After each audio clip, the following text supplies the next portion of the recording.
Social media is teaching our children to look rich, but not to be wealthy. It's inevitable that our kids are scrolling social media and seeing how wealth is represented and maybe have a skewed reality as to how this is achieved. We talk about the 5 areas where I think social media is doing our kids a disservice and how we can combat that. Tune in to this episode of Wealth on the Move, the podcast, to find out why diversification is so important, but far from easy. Your life journey doesn't stand still, and neither should your wealth.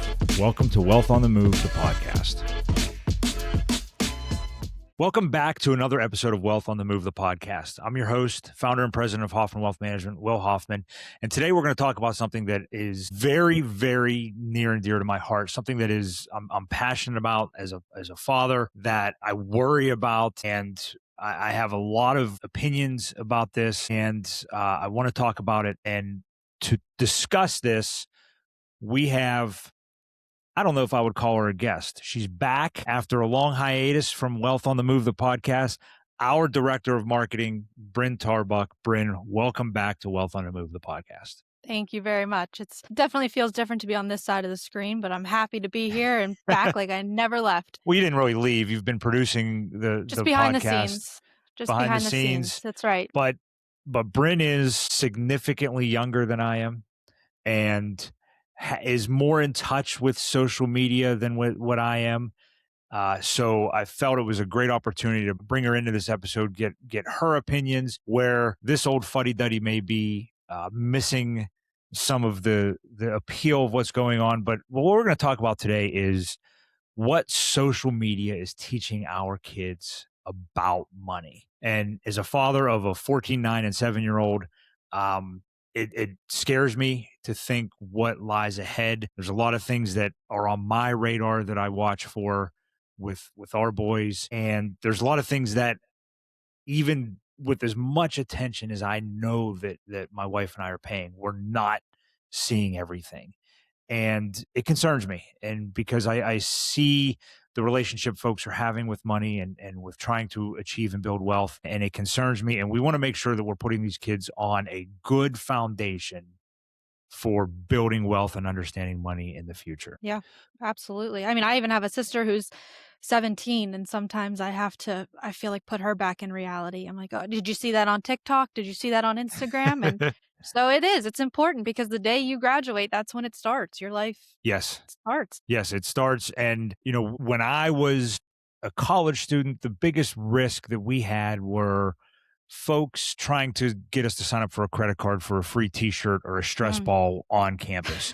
And folks would make some bad decisions, but yeah, that was it. Now, right. With and we had E-Trade and the E-Trade baby trying to convince us that anybody could be a stock picker. And I was in college in the late 90s when it was kind of easy to be a stock picker because the market was headed straight up. The internet was new, and all of these .com stocks were, all you had to do was throw a dart at the Wall Street Journal and it seemed like you were making money. And then that all fell apart. And part of the reason why I want to address this is it seems like we're back there now, but instead of the .com boom, we're in the middle of an AI boom. And we could go into great lengths and talk about the investment legitimacy of the AI boom. I'm excited. It's fun to watch.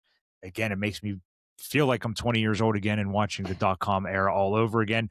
But there's some things happening with the advancement of social media that make me terrified of what my kids are watching. And we want to talk about that and maybe give you some other things that you could have kids watching rather than some of the things that they see on YouTube, especially YouTube and TikTok and Instagram. So we broke this down into 5 categories with some bullet points in each that we want to talk about. To me, the biggest and the most prominent thing that kids don't understand is the behavior of wealthy folks.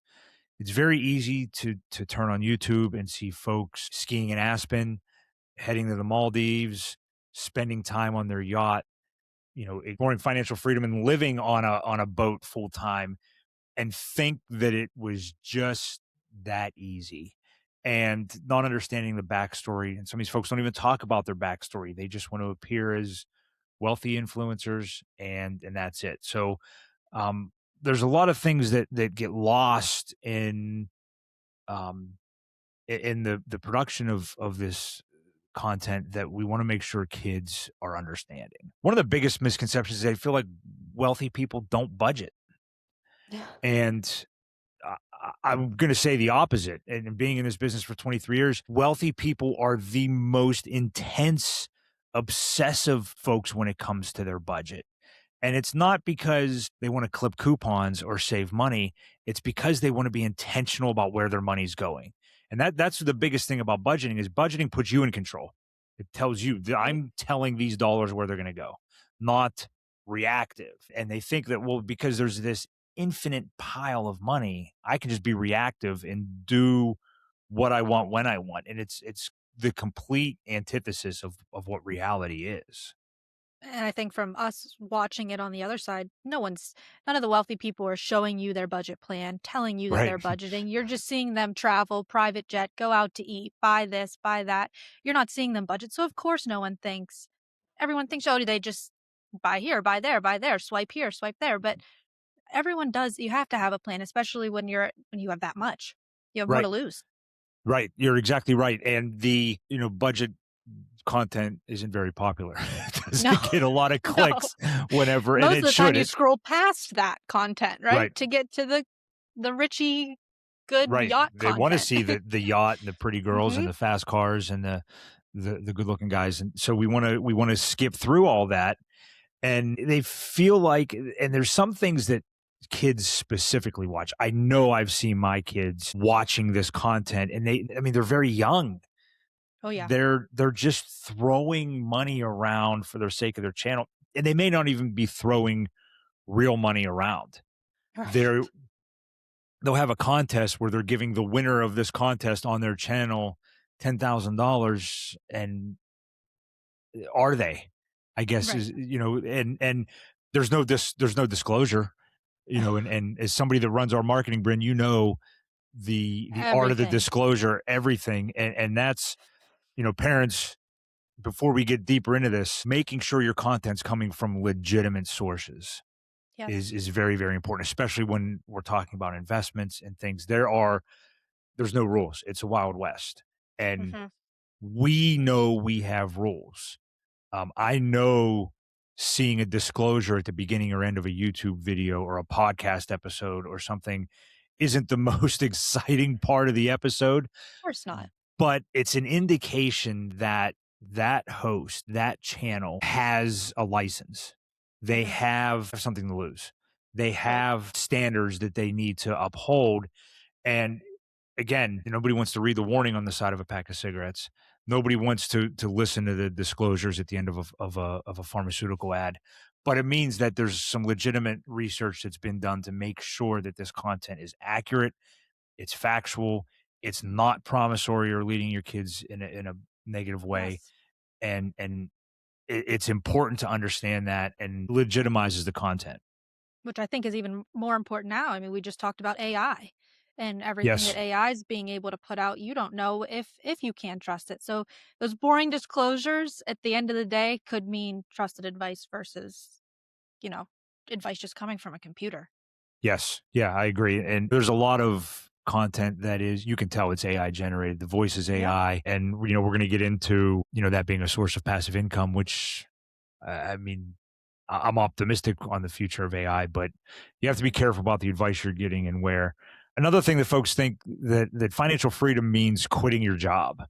Mm. And for some, it might be. For some, that might be the ultimate financial freedom is to be able to walk in one day and tell your boss to take this job and shove it. But financial freedom is, again, being very intentional with your money and with your wealth, being able to work and have maybe the job or the business that you want to have, not that you have to have. Mhm. And that's the definition of financial freedom. Maybe it is, I have enough money, I don't have to work, I can go live on this yacht and make YouTube videos. That is a lot of definition of financial freedom. But freedom is options. That's what wealth does. Wealth gives you options. That's it. And Yeah. that's I think what gets lost in this content is they think wealth gives you faster cars. No. Wealth No. gives you the option to purchase that faster car. Wealth gives you the option to have the bigger house. Wealth, but listen, One of the wealthiest, most financially sound minds in the world is Warren Buffett. And that guy's house is not anything to brag about. He's still living in his family homestead in Omaha, Nebraska, and you would drive right by it and be unimpressed at best. Wouldn't even know. And Yeah. he's the Oracle of Omaha for a reason. And the last thing to touch on here with wealthy behavior that I think gets lost in translation is, well, if you want it, you deserve it. And there's so much wrong with that message. If you want it, you can go earn it. You can go Absolutely. build towards it. It's incredible to have financial ambition, but you don't deserve it. You know, you deserve it when you go earn it. You deserve it when you go create or save or invest with some discipline. But just because I woke up this morning and said, you know what, I'd love to have my own helicopter, doesn't mean I deserve it. Not at all. Nope. You got to go bust your bottom for that. Yes. But it's that consumer mindset. It masquerades as empowerment. Right. Is if I want it, I Absolutely. deserve this. There's a lot of financial influencers that you can follow. I think guys like Dave, like especially Dave Ramsey, I think his message is spot on. I Okay. Yeah. think if you followed his advice, you could become very wealthy and financially independent. Um, that said, I don't think we were put here to just work, save money, and pay bills. Listen, at any moment the lights could go out and that could be it. And we want to live and experience and have the experiences with our families and our loved ones and our friends. I think there's more to that than just saving and hoping. I shouldn't say hoping, saving and being disciplined and foregoing enjoying our lives. But listen, if you're in debt and want to turn your life around, Dave Ramsey is a hell of a resource to be able to figure that out and be able to do that. So, that's wealthy behavior. Brent, I'm going to let you take the next one here because I think you're going to have some strong opinions here, and I want to hear what you have to say. All right, the next little section we broke off. We have a couple bullet points, 4 bullet points under this one, but it's not everything that you read is accurate. I think this one is so important because it's so true. Everything that you see on the internet, people think is true. It's like that saying, like, oh, is it from Google? Like, oh, if you're sick, you're going to Google that on Google and get your symptoms and your medication from Google. So, not everything you read is true. One of the big things everyone always talks about, if you're not rich by 25, you failed. And Yeah, as a and nothing could be further. 25-year-old, I was going to say you're 25 yourself. Yes, so if I'll tell you right now, I'm not rich, but I don't think that I failed at not by all. no I mean, this means. is still the point in my life where I'm supposed to be growing. I'm supposed to be earning. I'm supposed to be working for what I think that I deserve. And if you're rich at 25, then something good for Well, you. But and that's you missed something there that I think gets lost because folks will see on social media the era that you're in. That's right. I borrowed that term from Taylor Swift. The era that you're in right now, Bryn, you're also supposed to be making mistakes. yeah, You're supposed to screw up. You're yeah, supposed to falter and blunder and learn from it because those mistakes that you make in your 20s make your 30s and beyond much easier and much absolutely. much simpler. And when these kids see things on social, they don't think these folks have ever made a mistake because I mean, listen, you're going to edit this podcast to make it look like I didn't make We any didn't have mistakes. mistakes. But the reality is there are going to be mistakes and blunders that you should make, that you have to make. You have to screw these things up to learn from them. I know I did. I've made financial errors. My first 401k at my first job, I didn't pay any attention to and cashed it out when I left Okay. that job. Now I was only Yeah, there for 18 months. It wasn't a big balance. However, I cashed it out. yeah. Would 47-year-old Will that's now a financial advisor think that's a good no, but Probably not. right. But 25-year-old Will was doing it. So go ahead. I'm sorry. I didn't mean to steal your thunder there, but No, you're completely right. I I mean, we're think only your a couple insight years here is into our life, I mean, our adulthood life. We're only a couple years into the work world. We've probably only been making money for 2, 3, 4 years, maybe real, right. money that's not working at the fast food restaurant in high school.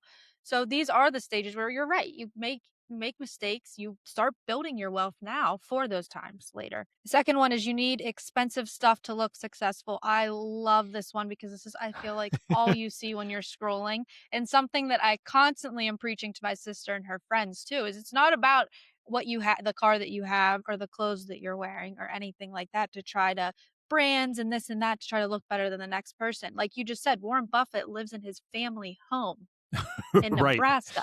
Like, if he wanted to, he could have the biggest house in Nebraska, probably have half Nebraska, but that's not what Right. it means to him to be rich or to be wealthy or be Right. successful.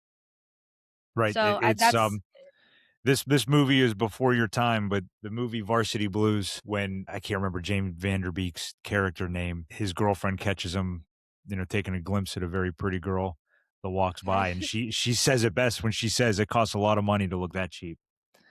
And there so you go. it is, it's nice to have nice things. You guys hear me, by you guys I mean the team here at Hoffman Wealth Management hears me say a lot ad nauseum. They're sick of hearing it. Price is absent in the presence of value, and there's a lot of truth to that. But that doesn't mean expensive, and that's the thing that gets lost on social media is value versus expensive is vastly different. And you can go to places and have a great meal that is not a $500 a plate Michelin star restaurant, but you can also go to a Michelin star restaurant and understand sometimes why it costs that much, because you just spent a lot of money, but you just had a life-changing meal that you understand the presence of value. And that's the thing to take away from this is the fastest way to stay broke is trying to look rich. Absolutely. And instead of being rich and being wealthy and extracting that value from your possessions or your experience. And if we go back to bullet point 1 about the 25 years old, if you're starting that now where you think that you need to have expensive stuff to look successful, you're never going to be able to save. If you're already Right. getting in that mindset at 25 years old where you have to have the nicest of things for people to perceive you as successful, you're going to be broke by the time you're Right. 40 because you're just going to be worried about having all these nice Well, it's things. that I think it was the first episode back as Wealth on the Move, the podcast, where we talked about lifestyle creep.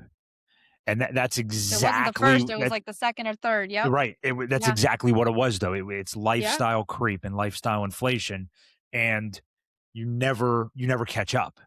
because you're always okay. I made some more money. I'm going to go spend some more money, and you never get to achieve that financial freedom or that fire movement that we've talked about at length. Move on to C or the third one because I want to. Your job is the enemy. I need you to Yeah. So help me out with this one. this is when I feel like maybe a fuddy-duddy a little bit, and I feel like my parents and grandparents complaining about the younger generation and the way they work, and they don't. So there's a lot of content creators that they almost promote doing the bare minimum. They almost promote this, workday starts at 9. At 9, I'm going to walk through the door. Or I'm not going to extend myself beyond my job description. Okay. And there's a lot. I don't want to encourage companies to take advantage of their employees. But especially in a scenario where you have promotion opportunities, you can't think your job is the enemy and you're going to do the bare minimum, but then be upset when you get passed over for promotions. And that's what a lot of these content creators will do is mimic the leadership or mimic the job. Listen, it's not easy. You have to pay your dues. Your job is not the enemy. Building skills is important. I'm going to not pick on you, but I'm going to highlight your experience.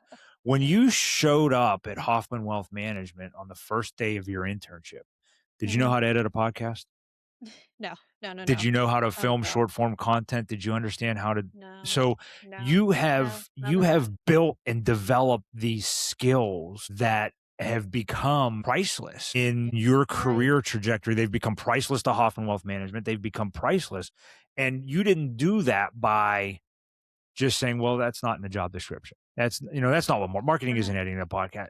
So the skill sets come from doing those things.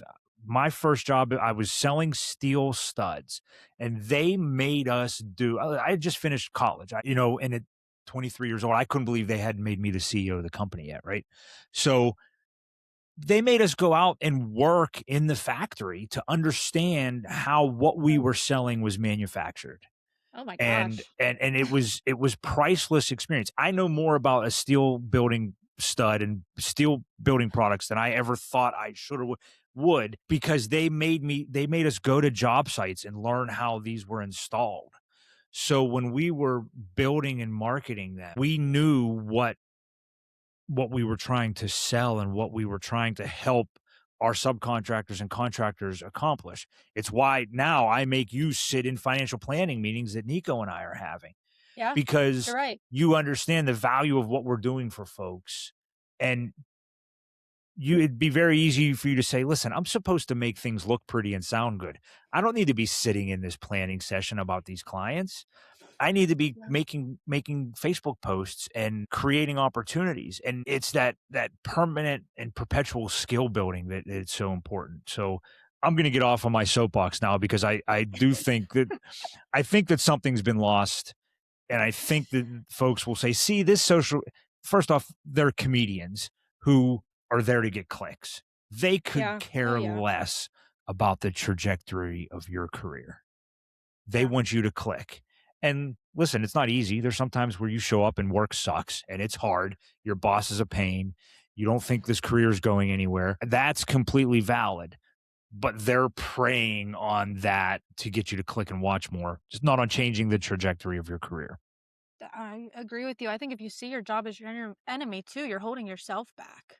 Yeah, I Because agree. yeah, I mean, where is the growth? Where is the, moving forward? If your job is the enemy, then of Well, course you're and not going to and want to build any more skill sets because you're looking at it as the thing that's not making you successful or not making you move any further in life. there's absolutely a time when your job, you watch Shark Tank, Yes. and these folks have created a business opportunity, but they're still working 9 to 5, and they're there to, like, there's that crossing point where your 5 to 9 becomes more important, more valuable, more profitable, more, a better trajectory than your 9 to 5.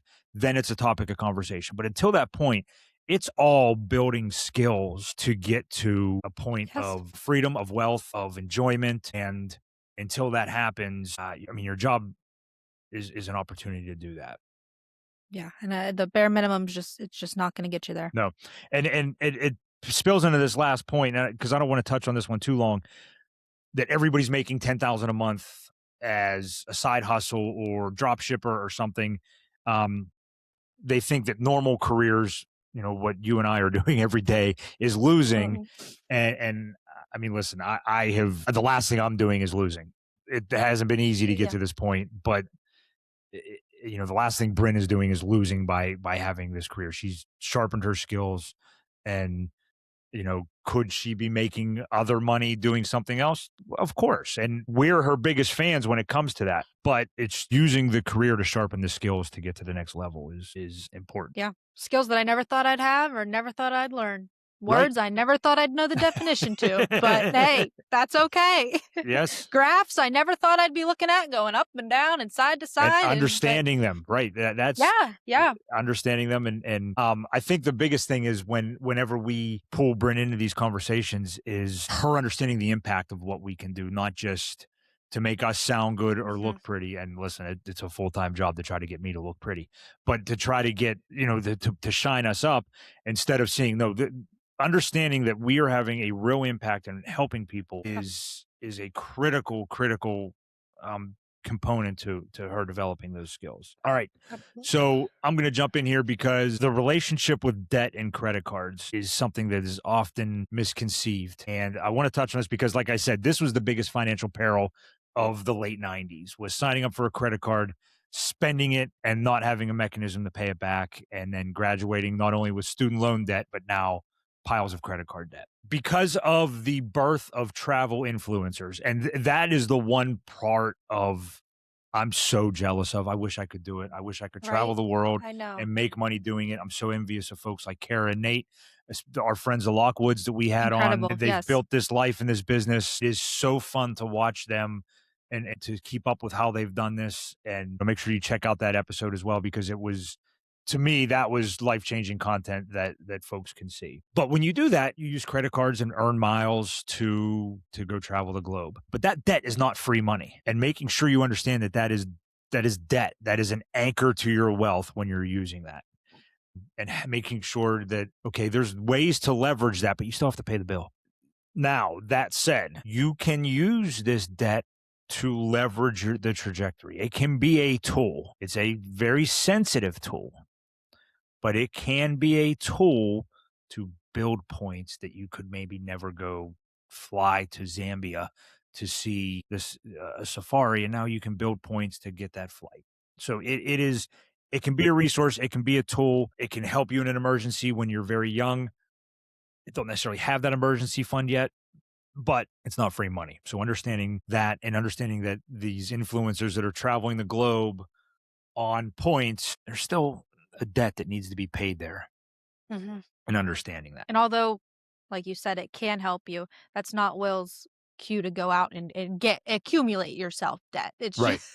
just saying that, if it's there, it could help you. Don't go It's an anchor. I start it think today. that's the one area that my parents really helped us understand, was that debt is it's an anchor to building wealth. Yeah.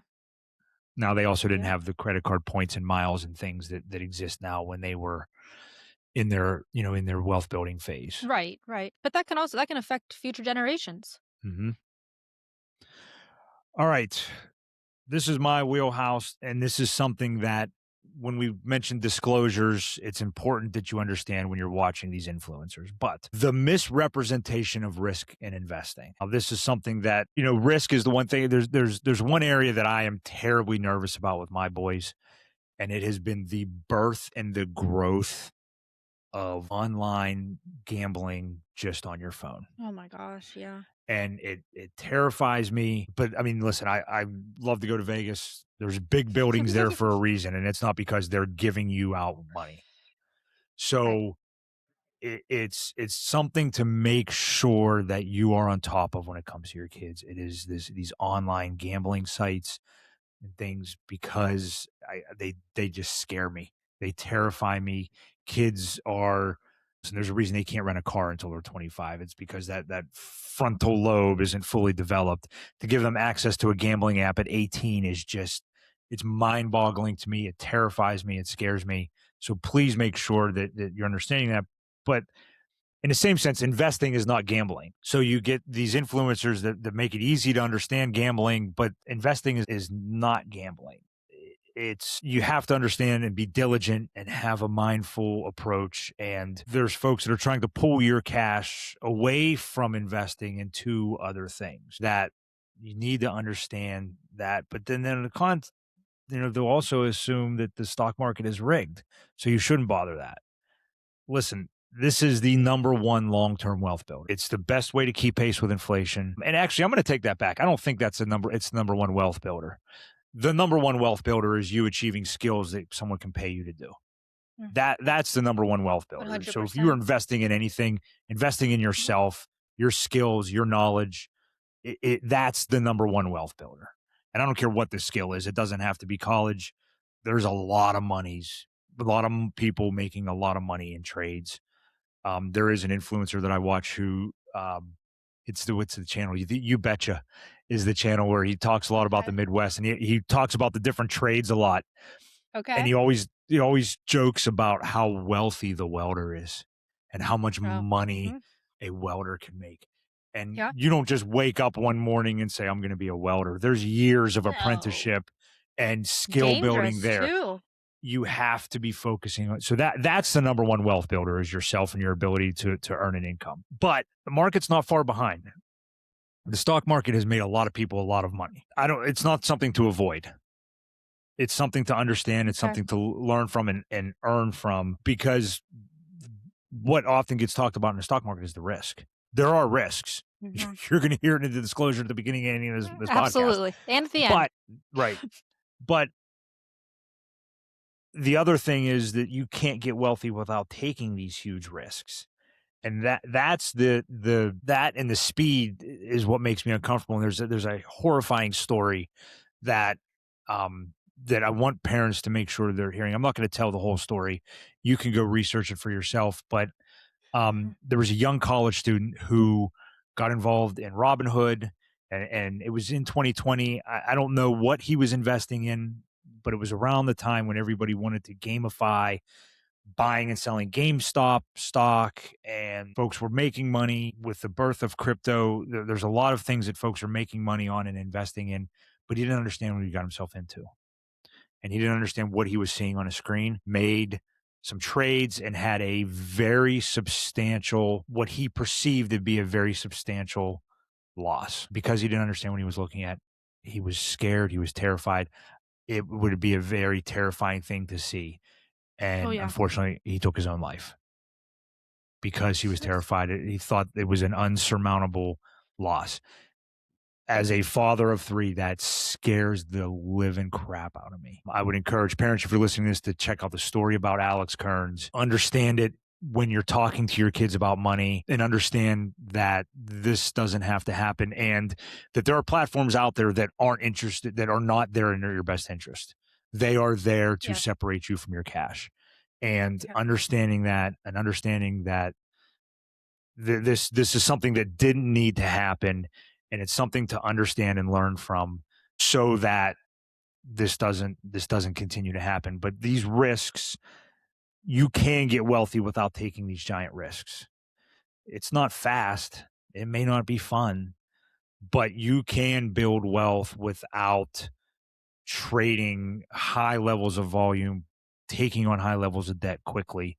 And that's what gets lost in social media, is that, well, I'm not in crypto. I got to get into crypto. I got to start trading crypto now, and I got to put all my money into crypto. There's a lot of people that have made a lot of money in crypto. We're hoping to get a crypto expert on here to talk soon about the benefits of crypto and why they do belong in portfolios and what impact that can have. But you got to understand it. I cannot say that enough. You have to understand it, because you can get yourself into messes, and it's worth it if it's not fast. Listen, I mentoring Nico, another 25-year-old in our office who's been on the podcast. I hope the one thing he's taken from my mentorship is that this wasn't a fast growth for this business. This was hours of away from my kids, away from my family. This was hours, this was nights sleeping in the office. This was not a straight up meteoric rise. But again, I am now realizing that hard work was so worth it. And we've had such tremendous impact on people's lives, and that didn't come overnight. Yeah. I think that's also hard to see online too, is, all these people that are posting these things, or YouTube and all this, is some of those people probably are some of the most hardworking people, but you have no idea what that pathway was like before they got to the 110-foot yacht with the helicopter on the front of it. They didn't just go to YouTube or go to Best Buy, buy a camera, and all of a sudden they were millionaires, right? Right. So you can look at them and be mad at them or jealous of them all you want, but they probably worked their tail off to get there, and you were just not seeing it. Well, and that's I mean, go back and check out that episode of Wealth on the Move with the Lockwoods. We'll put that in the show notes, and then go back to the beginning of their channel and watch where they got started to where Kara they and Nate too. Oh my gosh, you watched Kara and Nate's first video. You showed me their first video. And millions of followers, and the life that they've built and the experiences that they've been able to experience. They didn't wake up, grab a camera and a flight and become millionaires. It is not. I mean, we're seeing it with the growth of our channel and our reach with Wealth on the Move and our YouTube channel and our social media. It is not post and cash checks. It takes a long time. Yeah, it would have been right. But it takes a lot of traction and learning and things. All right. Diversification of income streams. I want to turn this to you for a bit, Bryn, because I think you've watched one of the best cases of diversification of income streams happen under your own roof. And I think it's a great thing for you to talk about with your dad's skill building, your parents' small business, if you're comfortable talking Yeah. about that. Yeah, absolutely. So the fifth bullet point, diversification of income streams, is easy. The easy part is what kind of almost makes me chuckle. So my family had a boutique in our hometown. It was just a shopping boutique, had a little bit of everything, but Great that place to get Christmas was presents when you're in a pinch for your wife and you don't know what to buy her. yes, yeah. I was a personal shopper for Will before his employee. He'd That's come in, right. Christmas is here. I need help. But yeah, so my mom, she was a stay-at-home mom growing up, and I think that a lot of people thought that, when she opened that, it was just something to like easily like make a little extra money or whatnot. But that was the hardest. It was fun, it was rewarding, it was all of those things came with it. But the hours that go into it, the hard work that, you're up late at night, you're Right. dealing with people, it's everything that you don't even think of, that people don't see from the outside. So Well, and it then takes the years to even diversification of that income stream from your dad's career, yeah, and not only your dad's career, your dad has. So I read something one time that you should have every man should have 3 hobbies: one that keeps okay, you creative, one that keeps you in shape, and one that makes you money. okay. And I don't know of a better story of a hobby that you can profit from better than your dad's. Yeah, so all right, so that's what my mom did. My dad, he has always been very handy. He built our house, and then From the back of a probably napkin. from yeah, or we don't have a blueprint, so if anything ever happens to my dad, I'm screwed. There is no blueprint in my house, it's on a napkin. And it's still standing, it is still nothing has ever happened, just to put that on the record. But yeah, a couple 5, 6 years ago well, actually, he fixed a truck, just real quick. He fixed a truck, an old truck, and sold it to be able to buy an engagement ring for my mom. So skills has always been something that my dad has put at the forefront. He's invested in himself to make himself successful. And his hobby, he comes home from work and he buys wrecked cars and he fixes them and sells them. And it's things that he taught himself, things that he learned himself, things that he invested in himself from a very young age that his dad had taught him. And now, me as a 25-year-old girl, people probably never thought that I'd know how to change my oil, change a tire, that I wax my own car. But it's skills that you're taught Right. that, and now he doesn't have to pay someone to fix his car. He doesn't have to pay someone whenever, something breaks in the house. Sure. So those different income streams have really also helped us be able to have my mom at home while I was growing up Right. and be a stay-at-home mom. And there's that diversification. It wasn't easy. It doesn't No. mean you don't work. Correct. It's the opposite. Yeah. And thank God he did, because Bryn's desk is where we go when we need tools in our office now. She has you can see we have new digs, and we're since the last time Bryn was on, and my background has changed and our office has been Yeah. taking new shape. And when we need to put something together, Bryn's desk is where we go to get the drill and the That's screwdriver and right. the tape measure and everything. So That's thankfully right. Mike He equipped her donated some with all tools those to Hoffman things. Wealth Management. But when it comes to that diversification, some folks hear the word passive. Mm. And passive income means you don't work. And I don't know.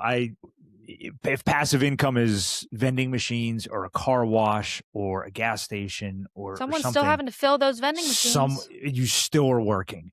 Yeah. The thing that, and I have a lot of friends that invest in real estate and have beautiful real estate portfolios, and folks will review that last thing these folks are is passive.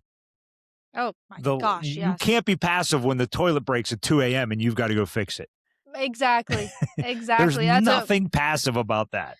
That's a great example. My dad, if he doesn't do enough already, he also has rentals, and we just had a big snowstorm. We're in Pennsylvania. Everyone's seen it on the news. Sure. But right in the middle of that snowstorm, his one rental property, their furnace went out. Oh, So if someone thinks, yeah, it's passive income, he's renting that house out, someone's living in it, he's not having to do anything. But in the middle of a snowstorm, when there's 10 inches of snow on the ground and it's below 10 degrees, that house is furnished, just stop working, and that's your problem now. Right. So you're right. And especially properties and real estate, that is one of the biggest, I think, hustles. Hmm. Well, You just have to and work. the last thing when it comes to that diversification of income is easy is a side hustle is going to fix everything. Now, Mm, I have never been I say that, I've never been interested in a side hustle. I've been okay. approached, all these multi-level marketing things, and there's folks that can go make good money doing them. Yeah. I have always thought, and again, it's not very on brand to not talk about diversification or to talk about lack of diversification. But if I had extra time, I was devoting it to my career, to my business, to this firm. I was not going to try to do something else. That doesn't mean I'm right. That just means it's what worked for Will. So I can see the value in a side hustle, but I would take that one more step farther and say I just see the value in hustling. Yes. Whether you are a DJ on the weekends and a real estate investor during the week and also drop ship on Amazon or whatever, the value is not in one being a side hustle. The value is in hustling. And however you direct that hustle is going to be what pays the greatest amount of dividends. 100%. So those are the 5 areas that we researched and thought about when it came to the impact that social media is having on our kids' perception of wealth. Parents, let us know your thoughts. I would love to know what you've seen, what areas that you think we may have missed that we can always, the beautiful part about it being our podcast is we can record whatever we want, whenever we want. So we can always make a subsequent episode to this to chime in. But I'm interested to know what parents think, what their thoughts are, because I'm seeing it from the view of 3 boys under one house that are watching these things, and the world is endless when it comes to social media.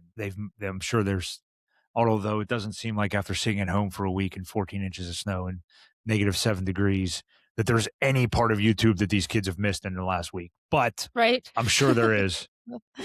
Right. I'm sure there is. All right. Well, then with all that being said, from a parent perspective, before we hop off, when you go home, who do you hope that is on the screen of the 3 boys when they're watching? That's a great question. I think there's a lot of, when it comes to learning to earn and accumulate wealth and understand money. First, our friend Maya Corbic, she was on an episode of Yeah. Wealth on the Move, the podcast. Great. She wrote the book From Piggy Banks to Yes. Stocks. Great insight on how to take kids from earning an allowance to being an investor. Tremendous book. I would encourage anybody to check that out and check out that episode with Maya. There's another gentleman, he's a billionaire, Dan Martell. Dan Martell talks a lot about how to use this new evolution of AI to make yourself better, to make yourself more efficient. He wrote the book Buying Back Your Oh. Time. Smart guy, didn't come from wealth, didn't have a meteoric rise, and has understood that. When it comes to things like side hustles and quote unquote passive income, Cody Sanchez has a great channel. She talks a lot about how to sharpen your skills and how to build these things, how to invest in things that you would have never understood, like a gas station or like laundromats and things. Wow. I mean, she was a Wall Street analyst. So she was doing all these things Oh, while wow. being a Wall Street analyst. Oh, my Brilliant woman, goodness. great channel to follow. And my favorite, I watch it all the time. I make the boys watch this channel. Oh, wow. Okay. It's James Dumoulin's The School of Hard Knocks. What this kid has created. He started out with a camera and a microphone, chasing down folks in nice cars, asking Oh them my what gosh, they yeah. did to earn a Ferrari. And Yes. is now Yes. has his phone has the contact information of some of the wealthiest and most successful people on the planet, from actors to athletes. My favorite episode is when he interviewed Shaq and Shaq's approach to his money with his kids. Yeah. But he Great. is wandering. He just had an episode in the streets of New York, and the folks that he is interviewing is breaking this down in the moment and had a woman on there from Australia who built a $400 million app and sold it. Did not come from money. Another gentleman built a $500 million trucking company. The best part of this, he interviewed a guy who was a billionaire who had spent a year in prison. Oh And my built a gosh. bit. So he is getting Wow. down and dirty in the reality of becoming successful. It is a great channel for your kids to watch. I'm not going to promise that it's all G rated, but it is a great, great channel for you to understand and watch so that they know, listen, this just wasn't easy. It just sounds like a channel of hustle. Yes, and that's it. It is understanding the hustle and what did it take for you to earn this Ferrari. And nobody's answer has been, I just woke up and it was in the driveway. And it is and I'm sure they're so caught off guard too, because this Yes. guy is just running up to them at a red light, and it's like, real quick, Right. and their answers are so it's an genuine incredible because it's channel. just- If you are sick of the cold, if you are sick in bed, it is a great channel to put on and just grift through there for hours and watch and learn. At any age, you will take something from what this kid is doing. That said, James Dumoulin, if you're listening, I would love to have you as a guest on Wealth on the Move, the podcast. He is one of my dream guests to have on here because what this kid has built, it has been a testament to hustle and grinding. And, it's called the School of Hard Knocks for a reason. And he's built this, and it's so impressive to watch. But he's one guy that I make my boys watch his episodes when they come out. I like that. He's incredible. I Yeah. love his stuff is great. Great. But All right. if parents, if you take anything from this, audit what your kids are watching and learning from. Try to balance the good with the bad, making sure that, listen, just because there's a green G-Wagon in the driveway doesn't mean that it happened overnight, and that you understand that there's hard work involved, and making sure that our kids' relationship with wealth is a realistic one. Yeah. Brent, any final thoughts? Set them up as early as possible for success. Yeah. Because the world and social media more and more is just getting told and tossed around to kids and even adults. So setting them up, especially after graduation, so that they can start off on the right foot and be successful. And just look at me. I'm 25. I'm not rich. I don't drive a G-Wagon, but I didn't fail. We're still going. And your skills are sharpening every day. And yep. Just I'm keep excited hustling. to see what the world has in store for Brent Tarbuck. I'm glad I get to be here to watch it firsthand. Good. Well, I'm happy as always, to be here. Follow us on our socials. Instagram, we're very active. YouTube, I'm very active on LinkedIn. If you have any questions, hit us up. Put things in the comment section. We stay engaged there. Would love to hear your insights on this thought. Wealthonthemove.com. You can find all of our episodes. They post to Apple Podcasts, to Spotify. HoffmanWealth.com is the best way to get in touch with us. And for the first time in a long time, I'm going to let Bryn send us home. Wow. All right, everyone. Well, thanks for joining today. And as we always say, remember to keep your wealth moving.